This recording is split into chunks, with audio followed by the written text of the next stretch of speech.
thank you all for coming to join this session. I'm really pleased. So you heard earlier, just before lunch, what some of the things that INASP does from my colleague Anne, and she's going to be part of this panel session as well. But I'd also like to introduce you to two researchers with very different kind of perspectives and very different experiences. We're first going to be talking with Neelam, who is at the University of Leeds, has a long background in working with international development organisations, and is now a researcher working with the COMDIS project, working with projects in many different countries, and the researchers involved in those projects. Neelam is also, we've known her at INASP for quite a long time, and she is going to be a facilitator, hopefully, on our next research writing training course for early career researchers. So we'd be happy to talk about that if anybody's interested in our author aid project. And afterwards, we're going to be talking to Deependra, who is an architect from Bhutan, currently studying doing a master's at the University of Westminster, and he's going to be showing some perspectives about what's different, and what his sort of research trends that are different and similar between here and Bhutan, some of his experiences. So first of all, we're going to talk to Neelam. I gave you a very brief trailer of what you do, but I wonder if you could just say a little bit more about who you are and what you do. Yeah, so I'm Neelam, and I work in the research communications and kind of uptake of all the research that we do as a consortia. And I'm based at the University of Leeds, but a consortium is a group of NGOs based in 6 developing countries, and we do a lot of work with Malaria Consortium in their African countries as well. They're all NGOs, so very different from the usual kind of research setup, which is kind of academic based, I guess. So that's what I do. So what sort of things are different about researchers who are working for NGOs? I can talk about it in terms of the challenges that we've had. I think what I see with researchers for NGOs is they just don't have the privileges that researchers in academic institutions have. So, and that applies to everything from training on how to access and get the literature that they need, right the way through to writing papers, which are then submitted to journals. So those kind of privileges just aren't there, and they're very, very difficult to kind of justify to publishers unless you go through organisations like INASP, who will, bring a collective of people together, bring a group together to then approach to a publisher. So it's the issue of access, which I think we all know exists, but that's one of the biggest things: access and privileges. So can you give us some examples of some of the kind of projects that you're involved in, some of the kind of research and the impact that this research is having? Yeah, I work for COMDIS, which stands for Communicable Diseases, which doesn't exactly trip off the tongue, but that's the best acronym that we could get. And it's got HSD there, which is Health Service Delivery, so that's an even longer title. So we work in communicable diseases, primarily TB, and with Malaria Consortium on malaria, obviously. And it kind of integrates as well. We do a little bit of work on HIV and AIDS as well. So, for example, you asked about what kind of impact that kind of research would have. So, for example, in Nepal, we've done some work on the types of support offered to patients, particularly women, who are who have multi-drug resistant TB. Now, I'm not a medical person, so I apologise in advance. I'm going to get some terms wrong. But they have multi-drug resistant TB. And when we've spoken to these women, we've found a few things that it shows that they're just more vulnerable than men who have multi-drug resistant TB. They have less family support, they have poorer living arrangements, because often they're told to kind of leave the family home. They are financially more insecure, and they're just less likely to be heard. So if you put that in the context of, you know, research on TB, and this is an NGO who's doing this research, you know, it's really important that other NGOs and other institutions have access to that type of research. But you know, these are NGO researchers, and they are faced with, going back to privileges and access, they're faced with kind of challenges as to how to even write it up and get it published in the first place.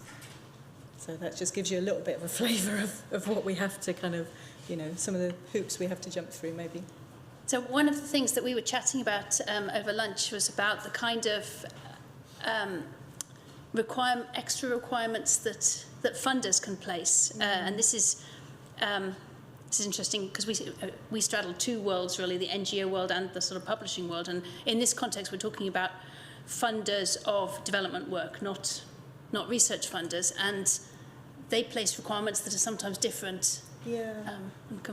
So I wondered if you could say. Yeah, I mean, the funder mandates are great in some respect because, you know, it kind of forces the researcher to think about how their research is going to be used and how it's going to be accessed. So it does force the kind of, you know, traditional researcher to think like that.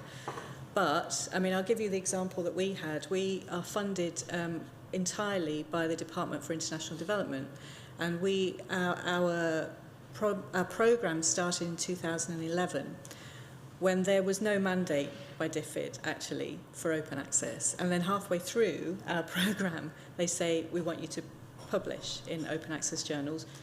You have to pay the article processing fees out of your budget. So what that means is, for a health programme where every single penny, and this applies to all research, you know, every single pound, every single penny has to be spent on either, you know, drugs or transport or some sort of infrastructure or some sort of, you know, sort of process that will see benefits in people's health.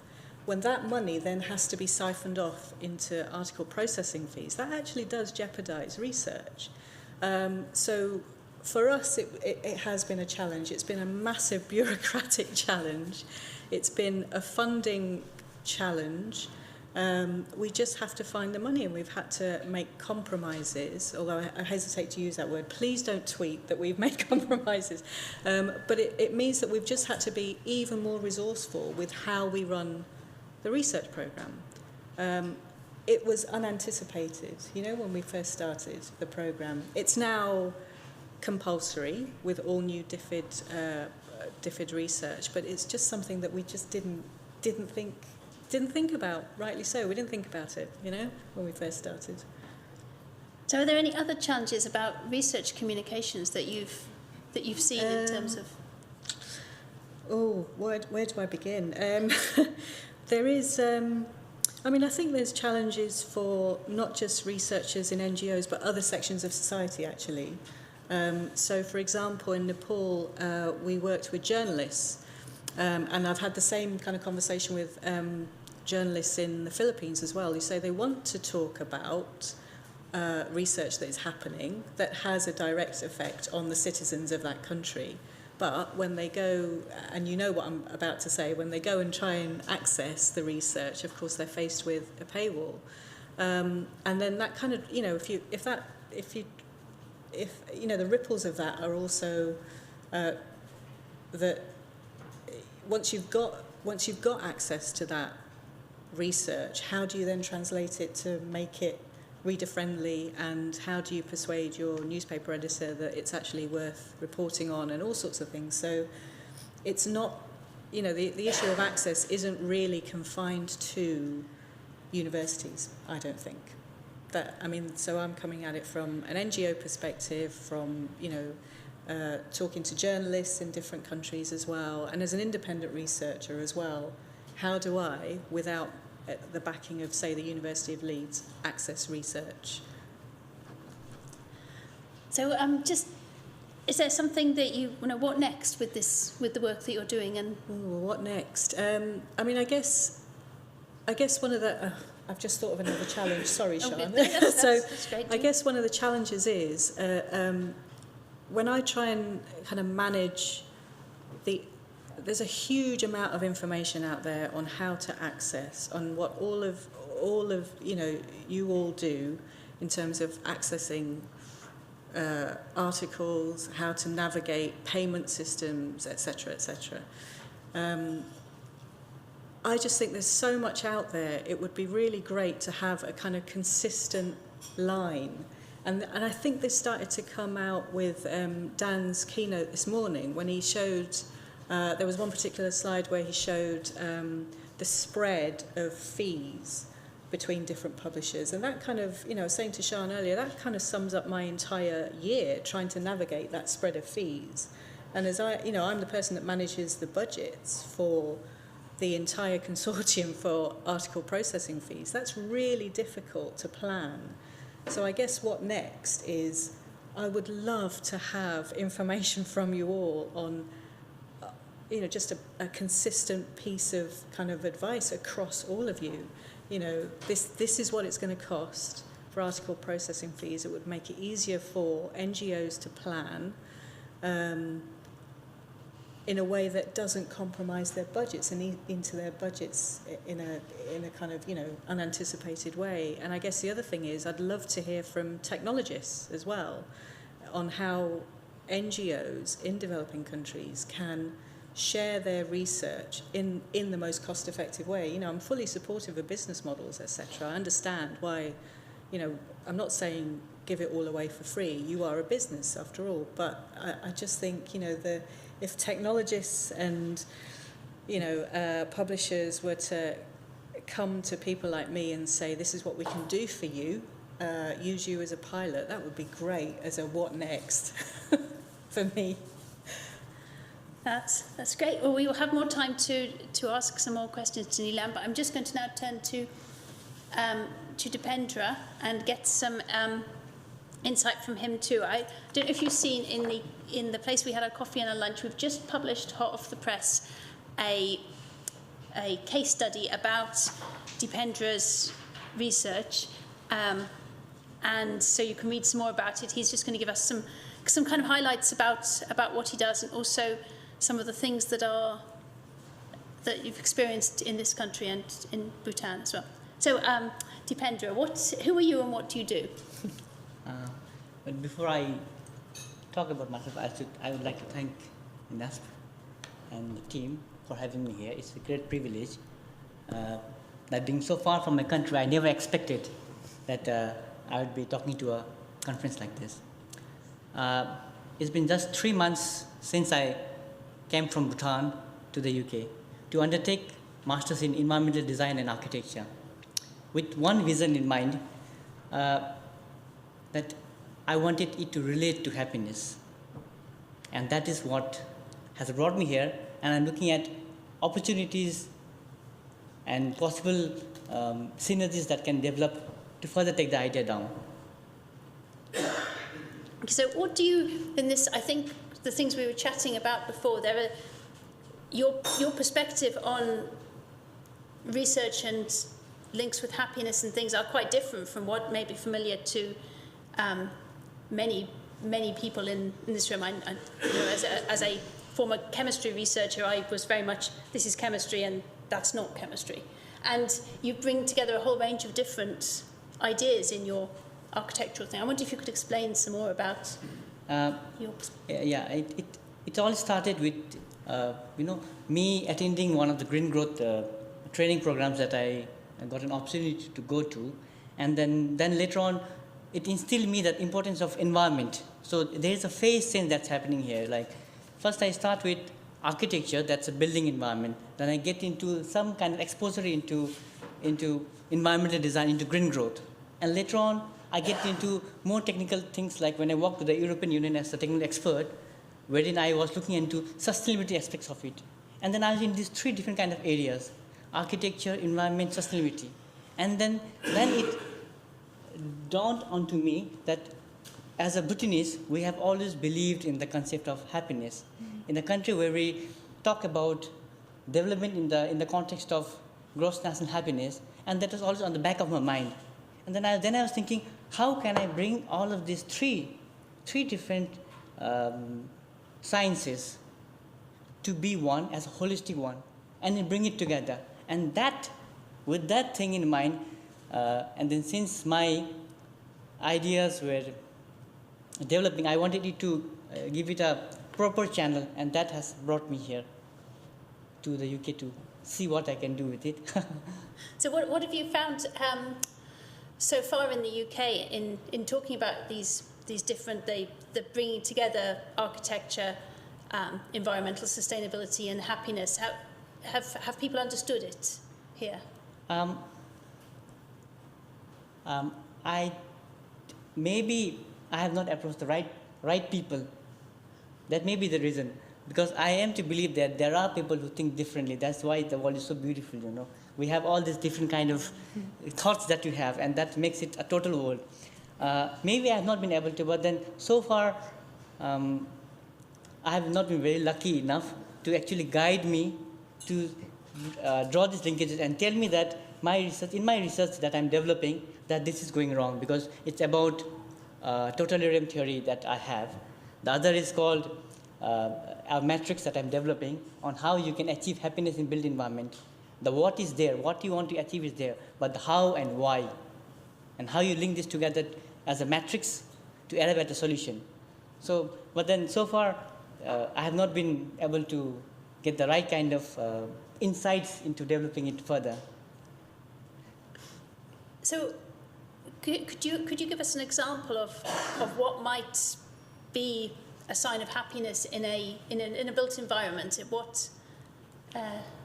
Yeah, it's like, as I was discussing with you a while ago, it's like it's the perspective that's very important. We have got some researchers who talk about every person has an individual perspective. You may see things in a different, everybody see things in a different way. So the same thing happened when we were doing a case study for the university, in fact, and then upon going to the site time and again, I noticed that the architect in the post-war era actually designed the buildings to give hope to the people. There was a science of light that was being put into the design characteristics to give it a hope. So in that way, I relate sometimes to how a psychological impact, as an architect, you can have a psychological impact on the kind of human behavior with small things that may not come to your mind directly, but then it's a repetition of usage, and then being a part of it, you never know why you're happy, in fact. And then you are just there, and then somebody else has to come to that place and then tell you that this is the good of it, and that is what you cannot realize. It's like you get used to the system. It's the kind of human behavior that you have. And then in my research, what I'm looking at is that a holistic approach which takes into consideration technology, material, technique, and context, wherein all of these things has to come together so that we have an environment, a built environment that is sustainable, which has got sustained happiness, which is not one instance, but over a prolonged time. So, and then also which is environmentally friendly. So to arrive at that, what is the kind of matrices that you have to develop? So that is what I'm looking at. Again, it goes back to the kind of, the theories that are being developed, where there is climate change coming into place.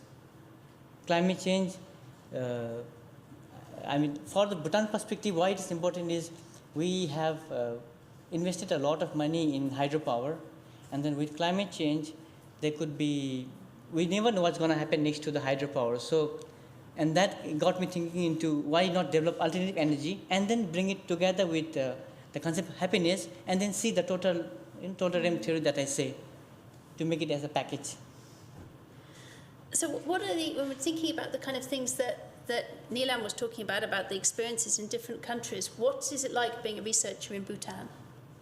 That's very lovely. Okay. To be established as a researcher is one thing, and calling a researcher for oneself is another thing. So, to be an established researcher, either you should have a credential in your country or develop somewhere else to be able to practice there. And then if I'm, as a person who is born and brought up in Bhutan, and then I try to I get into research and to be promoted as a researcher is quite difficult. People would not see you as a researcher just because you have come from the same country, and then how much more would you know more than me? So this kind of thoughts are always there in people's mind. And that is what I think many developing nations have. You tend to undermine your own countrymen and then think that the other people have better ideas and they should be the superior ones who can actually give. And then that is what also I want to bring a change about, and then get into research, establish myself as a researcher while I'm here, so that when I go back, it will be easy for me to bring about those visions that I have for Bhutan, and which can be easily replicable in other countries as well. So what sort of challenges do you find in communicating your research? And this is in Bhutan and here. Basically, my research is about, we have a journal, that talks about happiness, but in a term that is not, it's more of a social sciences. Here I'm trying to bring in social sciences, actual sciences, the technology, and then that kind of platform is not there in Bhutan to be able to, give my input as a researcher. And that is the one reason why, even after having all the data from the solar water heater project that I worked on, I approached the INASP so that it could be published, because there was no market in Bhutan, because we have all we need. Hydropower has everything that is there. We have surplus and we even export to India. But my thought was, what if, We should always think of what if something goes wrong, and always have a backup plan. And that backup plan is what I wanted to bring forward. But then, that's why I had to tie up with, and I got support from INASP too. That's great. Yeah, actually, so this story talks about a particular bit of research that Dipendra have been doing about installing a solar water heating in a hotel in Bhutan, and then looking at whether this is an effective alternative engine source. And we have been working with Dipendra and with the international sort of development media outlet SciDev.net to bring Dipendra together with some data journalists, which was, and this was published earlier in the year, looking at the data in a nice, interesting and engaging way. So I think at this point, if it'd be nice to kind of open up the conversation more widely. Maybe there are some things that you kind of want to ask about or challenge, or have different perspectives or different experiences to share. I think Matt is there with the microphone.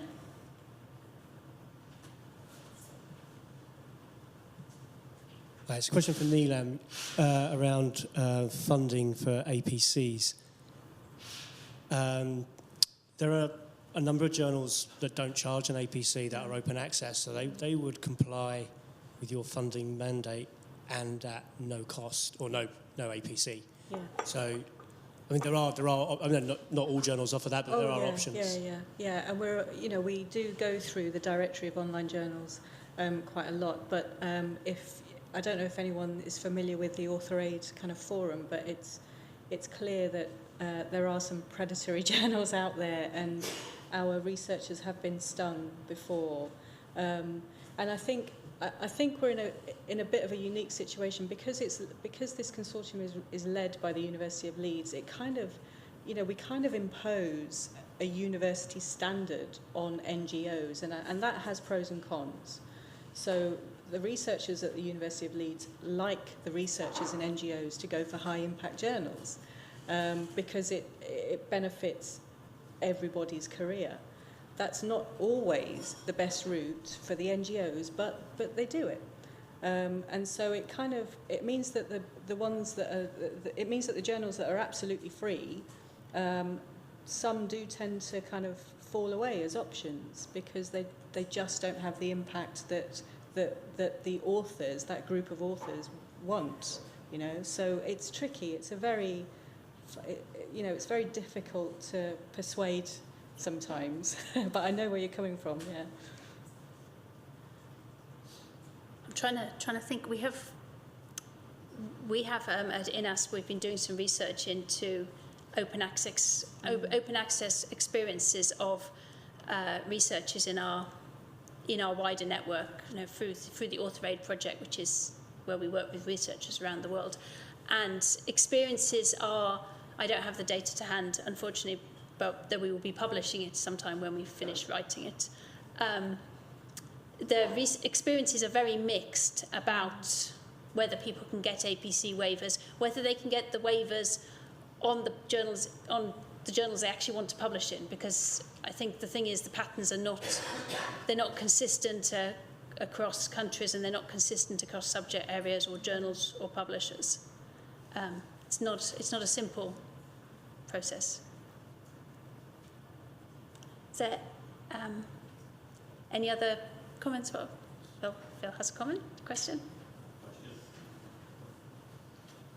So this is a question for Dipendra. So thinking about the kind of research that you do, because it's the discipline of happiness as an academic research discipline is, as Sian said, it's very different in many ways to the the academic ideology, I suppose, that's the traditional kind of European and an American kind of notion of what academia is.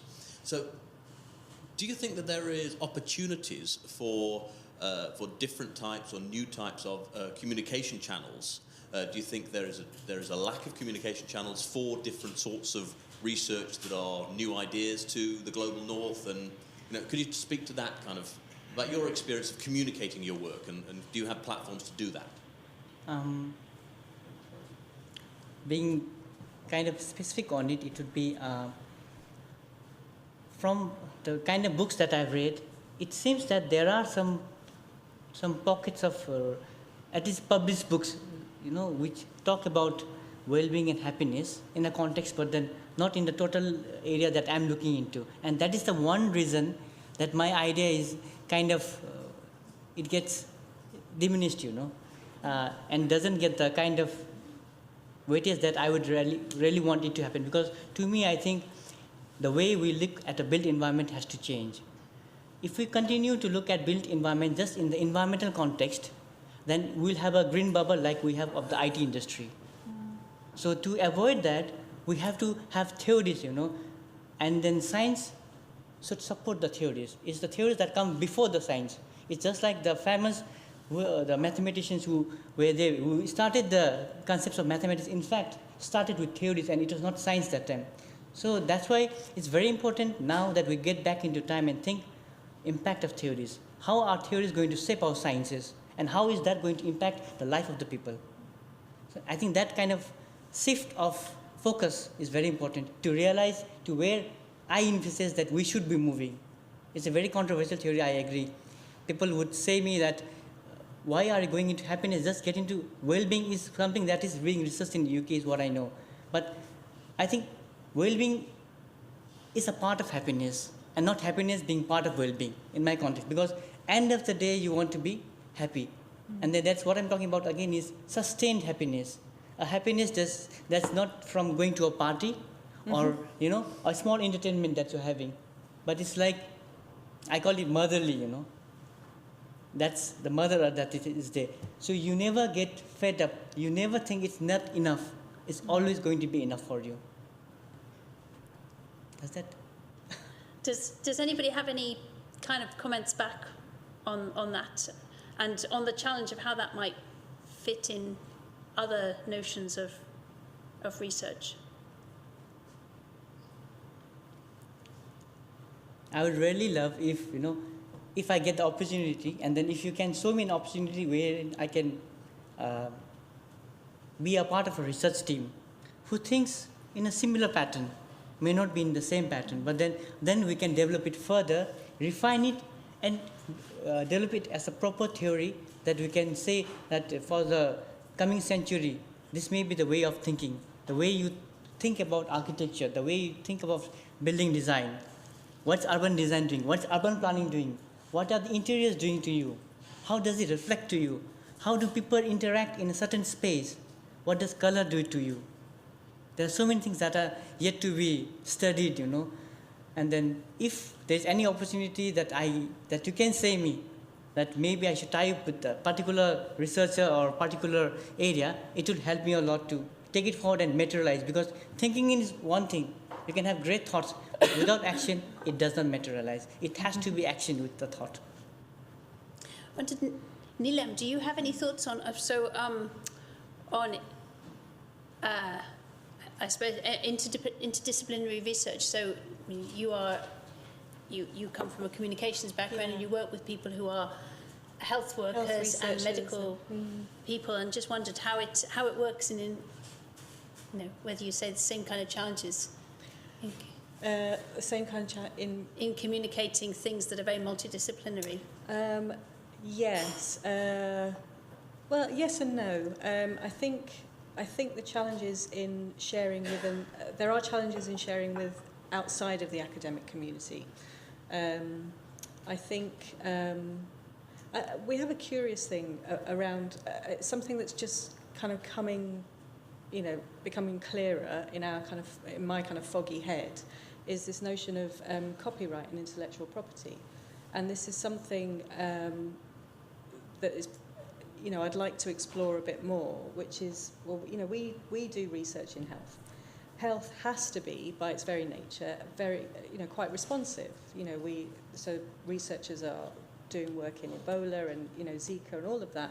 Now, and I'm talking generally, I'm not talking about our consortium. So generally, health research has to be very, very responsive. If you look at the work of Médecins Sans Frontières, they respond very, very quickly to health issues, and they publish quite quickly using policy briefs and research briefs. Now, we've come across, and we have come across this with our consortium, statements by publishers saying, well, you shouldn't have shared this before you've published it. Now, that compromises the very nature of health research, because it has to be responsive. People have to, pharmaceutical agencies, governments, etc., hospitals, have to be able to pick up the research and say, okay, we're going to make these we're going to implement this really quite quickly. But to do that, researchers need to have a very clear mandate that they are able to share this research outside of the publishing industry to be able to make a real difference very, very quickly. And more often than not, we do come across publishers' statements that say, do not dare share this outside of this publishing forum. And that kind of makes it really difficult. That's another challenge. I keep remembering challenges. As you keep asking, I keep remembering another one that I have to share. But that I would say that's something else we're starting to kind of really kind of bump up against this more and more. But I don't know how that would apply to arts and humanities. I just know in health we have to be very, very responsive. That's great. I think we're out of time. We're out of time. Yeah. On So that really great note to end on. So this is thank you for having us today, and thank you for listening. Thank you. Thank you.